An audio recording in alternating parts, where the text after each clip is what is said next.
सबको नमस्कार, सबको जय हिंद। अगली जो हमारी पर्यायवाची है वो बसंत की पर्यायवाची है। पहले हम समझ लेते हैं कि बसंत ऋतु का महीना कौन सा है। तो मान लीजिए मोटा मोटा एक हिसाब लगा के जो फूल आने का या पेड़ों में जो फूल आने का समय है ना, लगभग फरवरी मार्च अप्रैल वाला जो समय है वो बसंत ऋतु समझ लीजिए। ठीक, तो उस ऋतु में फूल बहुत आते हैं, जैसे आम का भी बौर आप लोग देख रहे होंगे। ठीक, तो सारे जो पेड़ हैं उसमें बौर आने का समय होता है। तो देखिए बसंत की पर्यायवाची में ऋतुओं का राजा, खूब सारे फूल खिलेंगे, खुशियां आएंगी। पिकानंद, पिक मतलब होता है कोयल की पर्यायवाची है। ठीक, इस समय जब आम की बौर आती है तो कोयल की कुकू की आवाज भी आती है। तो पिकानंद, पिक को आनंद मिले या पिक से जो आनंद मिले, कोयल से जो आनंद मिले। ठीक, बहार का मतलब आप आए, बहार आई मतलब खुशियां। ठीक, उसी बसंत बहार। ठीक, कुसुम आकर, कुसुम का मतलब होता है फूल, फूल की पर्यायवाची है। और आकर शब्द का मतलब होता है खजाना। जहां जहां आकर लगा रहता है उसका मतलब होता है खजाना। जैसे तालाब की पर्यायवाची है पद्माकर, पद्म का पद्म मतलब कमल, कमल का आकर। समुद्र की पर्यायवाची है रत्नाकर, रत्न का आकर मतलब खजाना। ठीक, तो कुसुम का आकर, इस मौसम में खूब सारे फूल खिलते हैं। मधुकाल, जब खूब सारे फूल खिलेंगे तो शहद भी खूब बनेगी। क्यों? क्योंकि शहद फूलों से ही बनती है। तो मधुकाल, इसी से माधव मधु ऋतु से ही संबंधित है। और एक और पर्यायवाची है कृष्ण भगवान की, कृष्ण भगवान मधुवन में रहने के कारण। ठीक, तो माधव मधु ऋतु, इसी से लेना देना, इसी शहद से ही लेने देना मधु ऋतु, और इसी से लेना देना मधुमास, सारा ही कारण की सब पेड़ जो है उसमें फूल आ जाते हैं। अगली जो पर्यायवाची है विष की है। विष देखिए, ये जिस जिस शब्द में अल लग जाए, मान लीजिए अल शब्द लग जाए, ठीक है ना, आप जानते हैं ना अल्कोहल, तो अल जहां जहां आपको मिले वो भी जहर है। जहर का मतलब ये नहीं कि आप खाएं और मर जाएं। जो भी चीज आपको नुकसान पहुंचाती है वो ही विष है आपके लिए, वही जहर है आपके लिए। ठीक, तो विष जहर हमको पता ही है। आल, आला याद कीजिए, हालावाद के जनक पूछा जाता है। हालावाद के जनक, हाला का मतलब होता है शराब, नहीं आदमी बोलता हाउली, उसी से मिलके बना है पूरा। तो हरिवंश राय की पुस्तक बहुत सारी है, उनको हालावाद का जनक भी कहा जाता है। मधुशाला, निशा निमंत्रण, निशा मतलब रात, निमंत्रण मतलब निमंत्रण। तो आप समझिए ना, निशा मतलब रात में निमंत्रण काहे के लिए होगा, तो इसी के लिए होगा। तो कहने का मतलब यह है कि हाला, आल का मतलब होता है जहर या विष या कोई भी ऐसी चीज जो नुकसान पहुंचाए। सारा उसी से चीज ये मिलके बना है। आल भी उसी से मिलके बना है। हाला में आला शब्द है, उससे मिलके बना है। गरल में अल लगा हुआ है, इसका विलोम बहुत पूछा जाता है, गरल का सुधा होता है। कालकूट, जिसको पीने के बाद सीधे आदमी काल के पास चला जाए।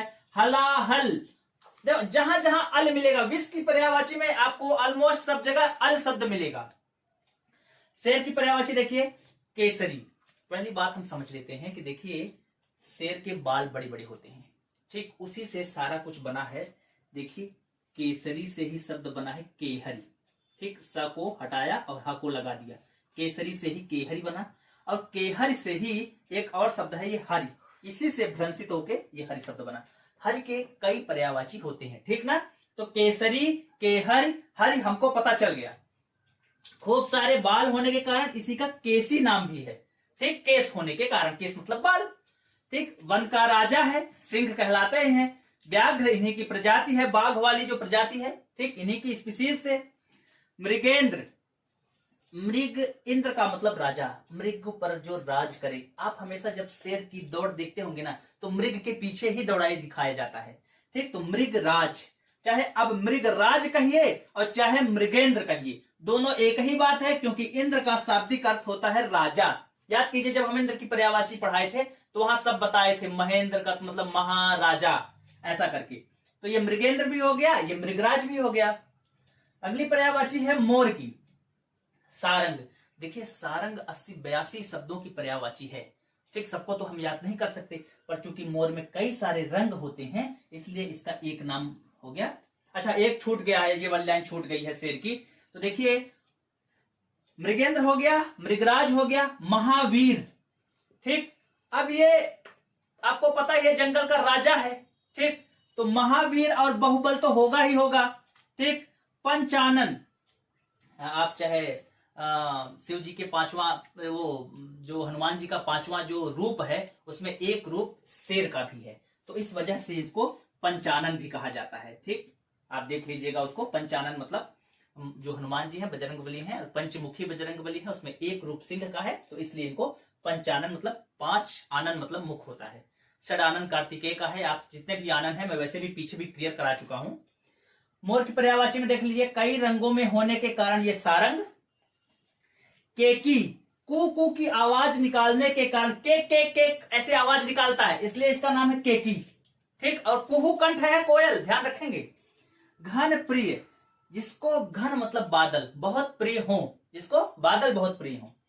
मेह नर्तक, मेह पर्यायवाची है बादल की, मेह है मेघ की पर्यायवाची। ठीक, मेह बादल को देखकर नाचने वाले, नर्तक मतलब नाचने वाले। शिखंडी, मोर के ऊपर जो एक पात्र है शिखंडी, में उसकी चर्चा नहीं करूंगा। मोर के ऊपर जो शिखा धारण करते हैं, कलगी, शिखा धारण मोर का कभी देखिएगा इमेज, उसमें कलगी रहेगी। ठीक, तो कलगी के कारण, शिखा धारण के करने के कारण शिखंडी इनको कहा जाता है। चाहे पूंछ से संबंध जोड़ लीजिए, चाहे शिखा जो ऊपर की चोटी पर लगी है वो कलगी, उसके जोड़ लीजिए। बरहिस का मतलब है बारिश का हिरण। ठीक, मतलब ये बारिश में ज्यादा एक्टिव हो जाते हैं। बरहिस मतलब बारिश का हिरण। ठीक, इस शब्द का मतलब हो गया, तो बारिश में यही दौड़ते हैं। कार्तिकेय वाहन, कार्तिकेय का वाहन है, और शिव सुत वाहन, ये दोनों, शिव सुत मतलब कार्तिकेय वाहन, ये दोनों कार्तिकेय के लिए हो गए, उनके वाहन के रूप में हो गए। अगली जो पर्यायवाची है सर्प की पर्यायवाची है। जितनी भी पर्यायवाची है सब कोर पर्यायवाची है, सारा एग्जाम में पूछा हुआ है। आप कोई भी किताब उठाएंगे उसमें लिस्ट से बिल्कुल डली हुई है। मैं सारी पर्यायवाची पढ़ाऊंगा, एक भी पर्यायवाची छोड़ूंगा नहीं। अगली पर्यायवाची सर्प की पर्यायवाची में देखिए, सांप पहली पर्यायवाची है, सांप। तो इसको समझाने का कोई मतलब नहीं है। नाग देखिएगा, ये समझाने का मतलब तो नहीं है। नाग का एक मतलब हाथी भी होता है, ये बात जानना जरूरी है। ठीक, सूंड के कारण, नाग शब्द का शाब्दिक अर्थ होता है हिलने डुलने वाली चीज या लहराने वाली चीज, तो हाथी की भी पर्यायवाची नाग है, ये ध्यान रखेंगे। विष को धारण करने के कारण विषधर। अहिरावण आपने सुना ही होगा, एक पात्र है। ठीक, अहि का मतलब सांप होता है। उरग, उर से गमन करने वाला, उर का मतलब होता है छाती, छाती के बल गमन करने वाला सांप जो है लहरा के छाती के बल चलता है, इसलिए इसको बोलते हैं उरग। उर का मतलब होता है हृदय या छाती। ठीक, काकोदर, काक उदर, काक मतलब काला, जिसका उदर काला हो, मतलब वो काला काला पट्टी जो वाला सांप होता है ना, उसको बोलते हैं काकोदर। उदर मतलब पेट, काक मतलब काला, काले कलर का जो सांप होता है। सारंग कई कलर में होता है, काले कलर का, नीले कलर का, हरे कलर का, काला सफेद वाला। ब्याल, अल का मतलब है जहर, अल को धारण करने वाला। ठीक, विषधर या ब्याल दोनों एक ही शब्द है। अभी पर्यायवाची में मैंने जहर की पर्यायवाची या विष की पर्यायवाची पढ़ाई भी है। मृत्यु की पर्यायवाची लगभग सभी आपको पता है कि मृत्यु की पर्यायवाची सारा हम इस्तेमाल भी करते रहते हैं। मृत्यु मौत है, अंत है, निधन है, देहांत देह का अंत है, देह का अवसान का मतलब होता है खत्म। ठीक, देह का खत्म हो जाना। स्वर्गवास, स्वर्ग में वास करना। अवपात, अवपात का मतलब गिरना और मर जाना, उस तरह की मृत्यु को अवपात कहते हैं। जैसे खड़े खड़े गिरे और मर गए, उसको अवपात कहा जाता है। इंतकाल, ये उर्दू भाषा का शब्द भी है, हमने देखा भी है इसको, इंतकाल हो गया। गंगा लाभ, जब मर जाते हैं तो गंगा जी ले जाते हैं, काशी ले जाते हैं। ठीक, तो गंगावास, काशीवास सब वहां से लेना देना, वहां से संबंधित है। निर्वाण, ये संधि बहुत पूछी जाती है। निह धन वाण, निह और ये वाण, तो इसका मतलब है, निह का मतलब होता है अलग हो जाना, और वाण का मतलब होता है बहना। ठीक, अलग होकर बहना मतलब अलग हो जाना, निर्वाण। ठीक, मरण आपको पता ही है। मुक्ति लाभ मतलब मुक्ति मिल गई। प्राणांत, प्राण का अंत, पंच तत्वों में विलीन हो गई। ठीक, तो पंच तत्व मतलब आदमी बोलते हैं ना कि ये शरीर जो है 5 तत्वों से मिलकर बना हुआ है। ठीक, तो इसलिए क्षिति जल पाव गगन समीरा, तो उसी वजह से ये पंच तत्व में विलीन हो गए। अगली पर्यायवाची है ऋषि की पर्यायवाची है। आपको पता है मुनि, आपको पता है मनीषी का मतलब होता है मन की। देखिएगा, ऋषि की पर्यायवाची जो है पंडित की पर्यायवाची से या ब्राह्मण की पर्यायवाची से कंफ्यूज करता है। ठीक ना, तो इसको बच के रहना है हमको। ऋषि की पर्यायवाची में मुनि, मनीषी, मन की इच्छा जान लेने वाले। ईसा का मतलब होता है इच्छा, ठीक। मन की इच्छा, आदमी आपने खूब नाम सुना होगा मनीषा, ठीक। तो मनीषा जो नाम होता है, मन की, ईसा मतलब इच्छा, ठीक ना। तो मन की इच्छा जान लेने वाले ऋषि। साधु आपको पता ही है, महात्मा आपको पता ही है, संत आपको पता है, मंत्र दृष्टा, मंत्र को देने वाले, ठीक। मंत्र दृष्टा, मंत्र जो ऋषि मुनि है मंत्र देते थे, मंत्र पढ़ाते थे, ठीक ना, वेद मंत्र। परिवार की पर्यायवाची देख लीजिए, कुल, ये आपको पता है आप किस कुल से हैं, ठीक। इसी कुल को ही दूसरे लैंग्वेज में कुनबा भी कहते हैं, जो हमारा देसी शब्द है कुनबा। हमारा कुनबा काफी बड़ा है, ठीक, हमारा परिवार काफी बड़ा है। खानदान आपको पता है, घराना, किस घराना से, ये पंडित जसराज इस घराने से थे, ये बनारस घराना, ये ग्वालियर घराना, उस शब्द के भी आप सुने होंगे। कुटुंब वसुधैव कुटुंबकम, पूरा जो विश्व है वही वसुधा ही हमारा एक परिवार है। वसुधा मतलब पृथ्वी। मुख की पर्यायवाची देख लीजिए, आनंद, षडानंद, दशानंद, 10 हैं आनंद मतलब मुख जिनके। वदन, चंद्र वदन, चंद्रमा के साथ के समान वदन, वदन मतलब मुख, ठीक ना, ध्यान रखेंगे जहां से बोला जाए। वदन का मतलब होता है मुख, ठीक। मुखड़ा आपको पता है, चेहरा आपको पता है, ठीक। अगली जो पर्यायवाची है वो, ये जितने भी शब्द हैं, ये पांचों, ये जितने भी हैं 6 पर्यायवाची, इनके कम से कम 5-5, 6-6 बार पेपर में पूछे गए हैं। पर्यायवाची जैसे मटमैला का पूछा गया था कपिस सब इंस्पेक्टर परीक्षा 2017 में। तो देखिए, मैला शब्द का मतलब होता है ऐसा रंग जिसका कलर मिट्टी के समान हो, ठीक। मैला शब्द का मतलब मैल लगी हो, ठीक। तो देखिएगा, कपिस शब्द का मतलब वही मटमैला रंग होता है, ठीक। गंदा उसी के लिए बोला जाता है। जब मान लीजिए कोई सफेद कपड़ा है ना, उस पर जब थोड़ा गंदगी लग जाती है तो उसका रंग चेंज हो जाता है और वो कपिस रंग का हो जाता है, ठीक। दूसरा है गंदा, उसी से बनता है मैला का गंदा। अशुद्ध मतलब अस्वच्छ, अशुद्ध, कलुषित, जिसमें थोड़ा सा धब्बा या दाग या कालापन लिया हुआ हो। कल मतलब कालापन, कलंक टाइप का, धब्बा टाइप का, दाग टाइप का, तो कलुषित। मलिन का मतलब जैसे मट मैला, मैल से ही बना है मलिन। दूषित पता ही है, अस्वच्छ आपको पता ही है, ये दोनों शब्द। तो मैला की पर्यायवाची हो गई। भौरा की पर्यायवाची देखिए, अली का मतलब भौरा होता है, देखिएगा ये पर्यायवाची और ये पर्याय। अली और आली दोनों श्रम श्रुति भिन्नार्थक हैं, दोनों सुनने में एक जैसे लगते हैं, लेकिन चूंकि इनका उच्चारण एक है, अर्थ अलग अलग है, इसलिए ये कई बार परीक्षाओं में पूछे गए हैं। भ्रमर, भौरे का ही ये तत्सम शब्द है। एक काव्य का एक शैली है भ्रमर गीत, जिसमें गोपी और उद्धव का संवाद है। गोपियां क्या है, यह समझती हैं कि उद्धव कोई कृष्ण का अच्छा संदेश लाए हैं, लेकिन उद्धव वियोग का संदेश देते हैं कि आप कृष्ण भगवान को भूल जाइए, ऐसा करके वो ऐसा भेजा है उन्होंने संदेशा।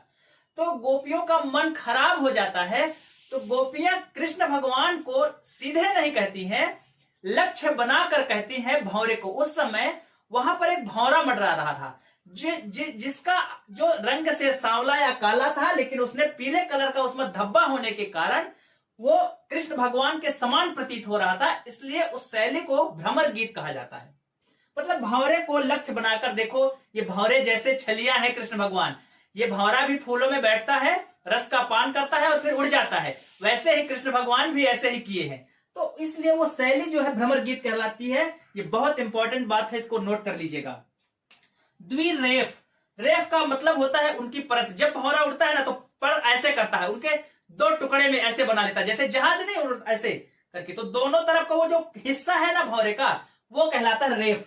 तो जिसमें 2 रेफ हो, ठीक। मधुकर आपको पता है कि भौरा फूल में बैठता है शहद बनाने के लिए, तो मधुकर मधु को बनाने वाला, ठीक। मधुप, उसी से मधुप बना है, उसी से मिलिंद बना है। मिलिंद का मतलब होता है, देखिए, सॉफ्ट नेचर के प्रति आकर्षित होने वाला, या जिसका जो सॉफ्ट संगति पसंद करता हो, ठीक। तो मिलिंद का मतलब ऐसी सुंदरता जो सॉफ्ट या सरल स्वभाव का होता है। सेना की पर्यायवाची देख लीजिए,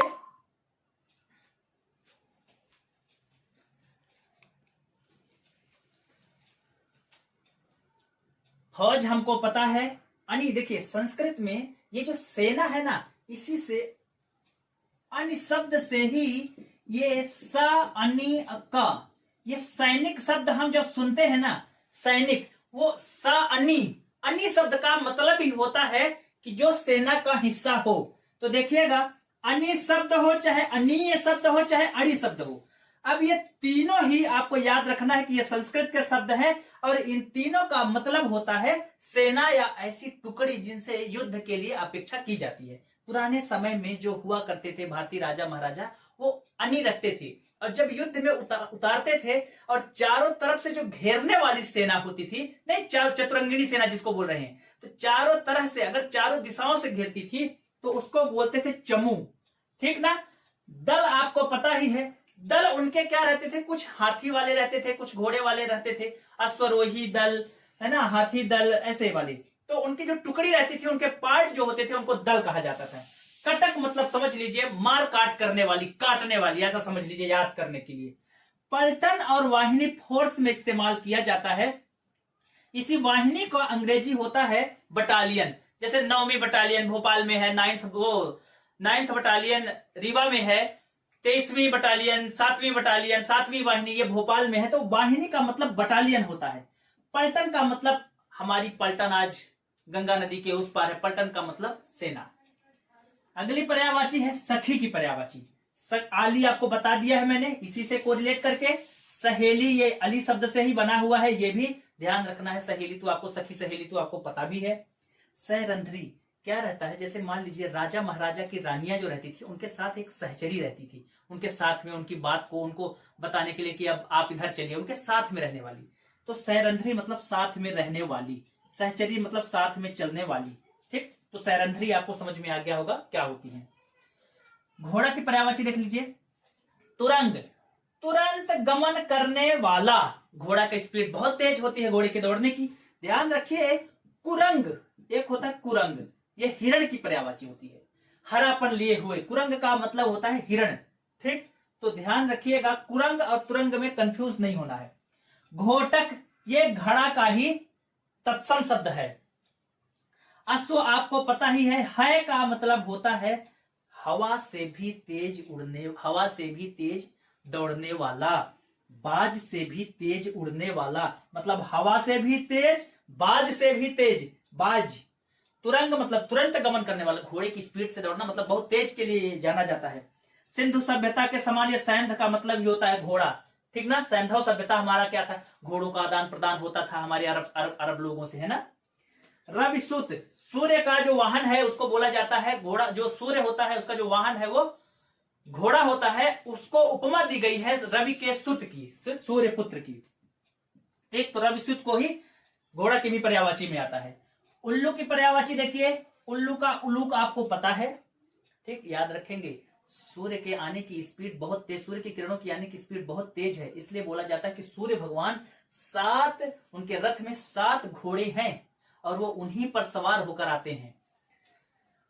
कौशिक, ये देखिए ये वाला शब्द मुझे कहीं नहीं मिला, हर जगह मिला। कुशिक वंश से संबंध होने के कारण कुछ जरूर उसमें पुराणों की कुछ बात रही होगी जो मुझे समझ में नहीं आई या मुझे कहीं नहीं मिली, तो आप इसको याद कर लीजिएगा। जो चीज नहीं मिली वो नहीं मिली। लक्ष्मी वाहन, माता लक्ष्मी का यह वाहन है, ठीक। तो उल्लू की पर्यायवाची ये हो गई।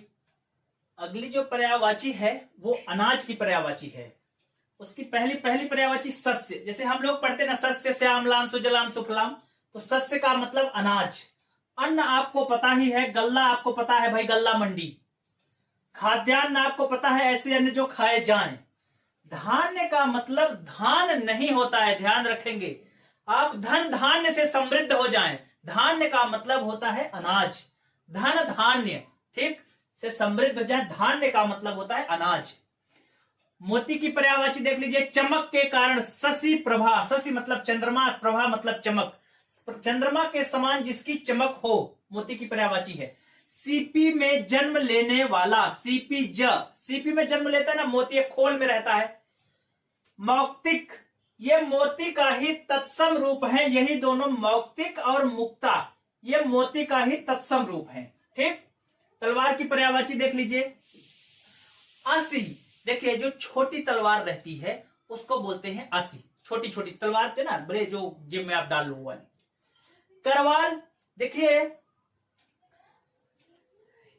जो राजा महाराजाओं द्वारा या देवी देवताओं द्वारा जो धारण करी जाती है, आमतौर पर देवी देवताओं के लिए, तो उसको बोला जाता है करवाल। कर मतलब होता है हाथ में, वाल का मतलब होता है धारण करने वाला है, पहनने के लिए या धारण करने के लिए।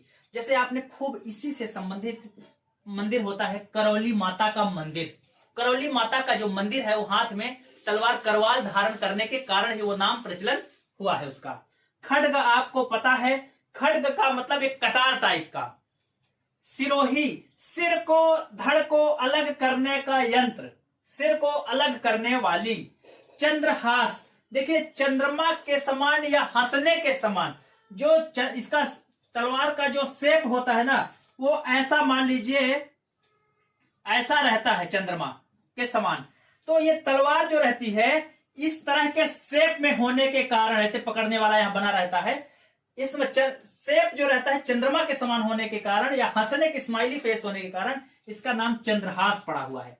शमशीर, समन करने वाला, ठीक, समन मतलब जैसे अग्नि समन, बुझाने वाला, ठीक, समन। तो समन मतलब एकदम बुझा देता है, काट देता है, खत्म कर देता है। कृपाण आपको पता है, जो सिख लोग धारण करते हैं, छोटी कटार को ही कृपाण कहते हैं। करौली माता का मंदिर इसी करवाल से ही शब्द से ये दोनों शब्द बने हैं, ठीक। तेग बहादुर जी को आप जानते हैं, वो तलवार के समान उनकी जो है धार तेज थी, या उनके अंदर वो तलवार के समान नुकीले, बल्कि ऐसा समझे कि तेज, तलवार के समान तेज थे, इसलिए उनको तेग बहादुर कहा गया। जंगल की पर्यायवाची देखिए, कानन, ये पता है, कानन का मतलब होता है जहां कोई भी न जा सके, ठीक, कोई भी प्रवेश न कर पाए। अरण्य का मतलब जिसका जाना मना हो, अभ्यारण्य आपने पढ़ा है, ठीक ना, मतलब डरावनी चीज, कोई ऐसी चीज जो बहुत बड़े बड़े पेड़ हो, ऐसी चीज जहां आपको नुकसान पहुंच सके।